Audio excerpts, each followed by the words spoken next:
It's the fourth year of the full-scale war that Putin's Russia started on Ukrainian soil. The Ukrainian armed forces continue to heroically defend not only their homeland, but the entire civilized world from the aggression of Kremlin war criminals. Greetings! This is From News. I'm Vladimir Timoshenko.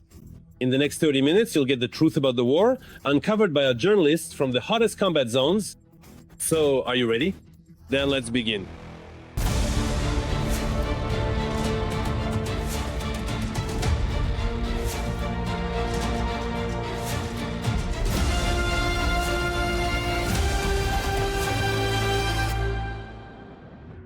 And we'll start right away with the most important thing: the war of the Russian Federation against Ukraine could actually continue for another 10 years, until 2034 and beyond. This was stated by Valery Zaluzhny. Whatever the case may be, things are heating up in southern Russia. And it's not about the weather, as you can imagine, but about powerful explosions. A massive drone attack was recorded in Russia's Krasnodar region. Powerful explosions were heard in Sochi and Adler, where a strike ignited an oil depot. At the same time, Russia continues to escalate the situation in the Baltic Sea. Large-scale naval exercises have begun, involving more than 150 ships and 15,000 military personnel. All the details are coming up in our report. It was a hot night in Rushate. Krasnodar region was visited by drones. Oh, mama, that's it. Oh, that's it. Oh, what on earth is going on? Sochi has suffered the largest attack since the start of the full-scale war. Local residents counted at least 7 explosions in the sky over Adler. Around 800 passengers were stranded in airports across Siberia.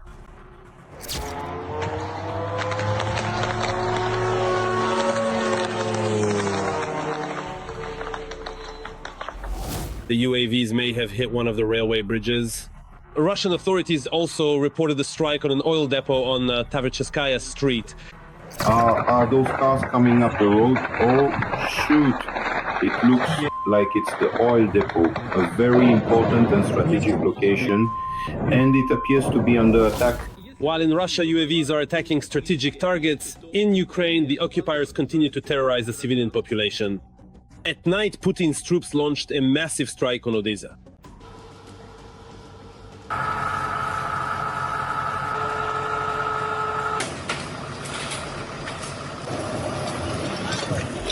As a result of the attack, civilian infrastructure, residential buildings, and sites within the UNESCO zone were damaged. One of the enemy strike locations was the famous Privoz market in the historic city center.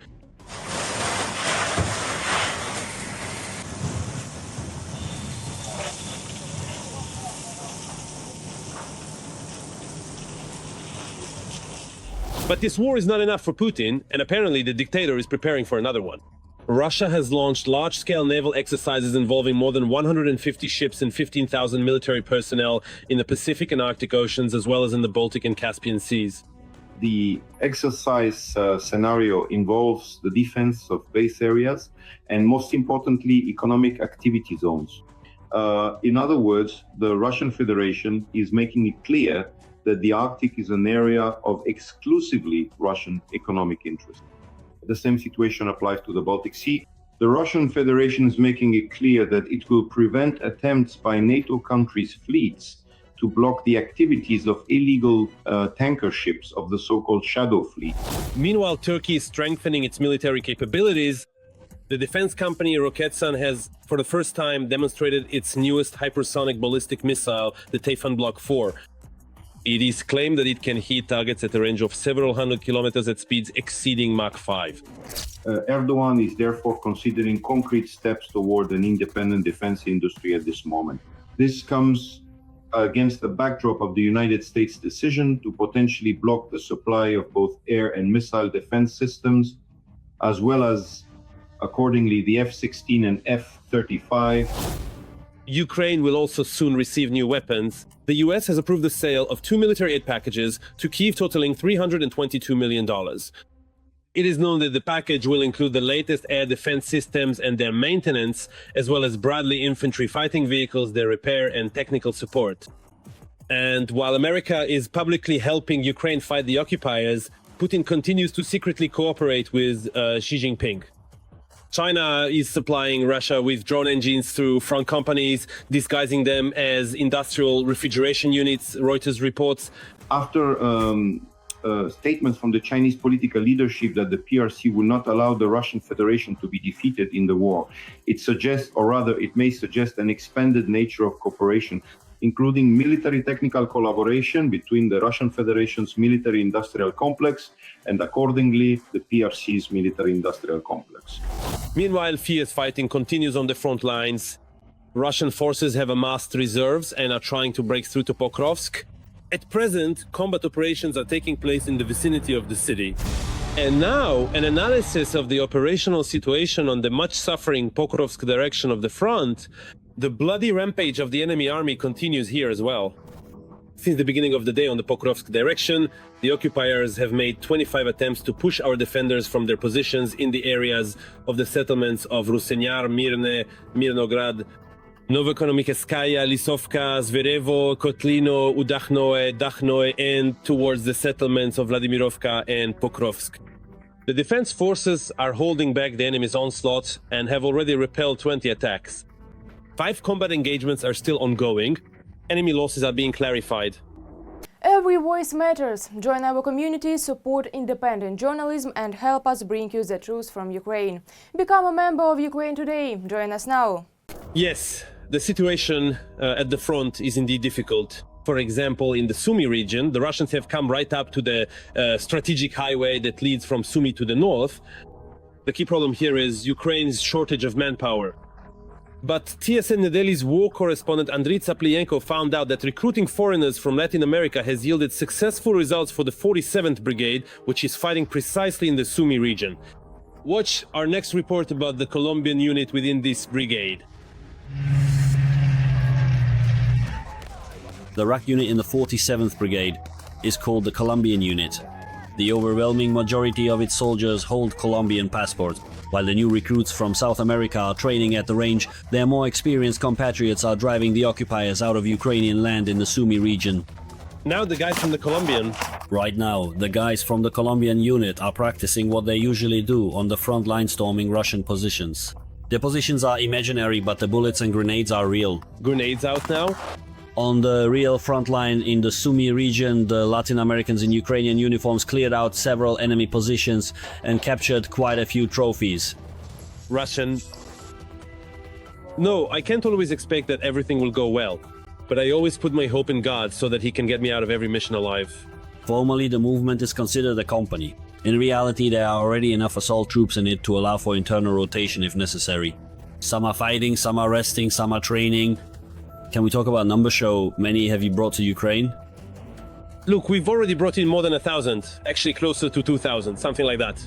Hamlet, an ethnic Armenian, the commander and organizer of the unit, never questioned whether there should be a foreign company in the 47th Brigade.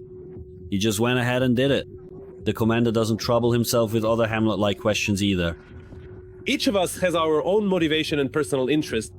I didn't ask, I'm not interested. They fight, they do everything as they should. The rest doesn't interest me what their motivation is and so on. But that's what interests us. What made you travel thousands of kilometers to come and defend Ukraine? Among the many reasons is the financial one. I'm Colombian, I'm 27 years old. My military career as a professional soldier began in Colombia. I do this work to help the Ukrainian people as well as to help my family and provide myself with financial income. Money is a very important factor because we need money to meet our needs. On the other hand, this kind of work is also a calling. I enjoy doing this. But the reason for choosing this is not just about money. For us, the enemy is Russia. Is Russia an enemy for you personally, or is it just a situational enemy? I consider them enemies. I don't understand the reason for this aggression when civilians are dying. I grew up surrounded by violence, and I've also experienced bad things in my country, things that we Colombians are not proud of. We have already lived through war, and for us it's quite normal to take up arms. This is very common in Colombia. La violencia violencia, that's what this guy calls their civil war, in which the government fought against communist groups. Most Colombian soldiers who joined the 47th Brigade believe that the partisans were supported by Russia. This has always been known. Always, it supported illegal left-wing armed groups. That's how it's always been. This guy from Peru has the call sign Stubborn. 15 years of service in a Peruvian special unit can't even be compared to what he saw in 8 months in Ukraine. Since this is a battlefield, you can't expect everything to always go according to plan. I always tell the truth. We know this is war and that things don't always look rosy. That's why we have to be honest both about the benefits for the servicemen and the task we're carrying out here. The truth is, here in Ukraine, there is no safe place anywhere. A Shahed is flying over us. Everyone, get down. An explosion goes off somewhere nearby. There it is. There. Colombians have never seen a war like this at home. The Colombian unit, well, let's call it Colombian for convenience, because there are guys from other countries serving here too. This isn't just assault infantry, it's mechanized infantry. The fire support units have these formidable Bradley infantry fighting vehicles as well as M113 armored personnel carriers. And they are already trained crews for this complex equipment. This driver mechanic is originally from Zimbabwe, a country whose politicians openly declare their support for Russia in the war against Ukraine. Perhaps that's why at first the guy had to break through a wall of distrust in Ukraine. People didn't really share their experience with me or explain how to do things the right way. So at first it was hard to learn. But in this unit the attitude is impartial and the commander here is a great man. He doesn't look down on people and gives them a chance to prove themselves. Thank you, Commander, with a capital C. You have no idea how much it means to me to know that you respect me. May my God always bless you. Have a great night. Get some rest until tomorrow, Commander. Well, that's just poetry. And my whole phone is like that. The Commander is confident that foreigners, especially Colombians, can become a significant resource for our armed forces. So we have... Look, based on the applications we've received in a month, we could easily recruit at least 1,000 volunteers who want to commie at least. Just buy them tickets and they'll all come. Attitudes toward volunteers in Colombia are mixed. There is no specific law in the country that prohibits Colombians from serving in the military in Ukraine. However, left-wing politicians are slowing down this kind of recruitment, citing an international convention.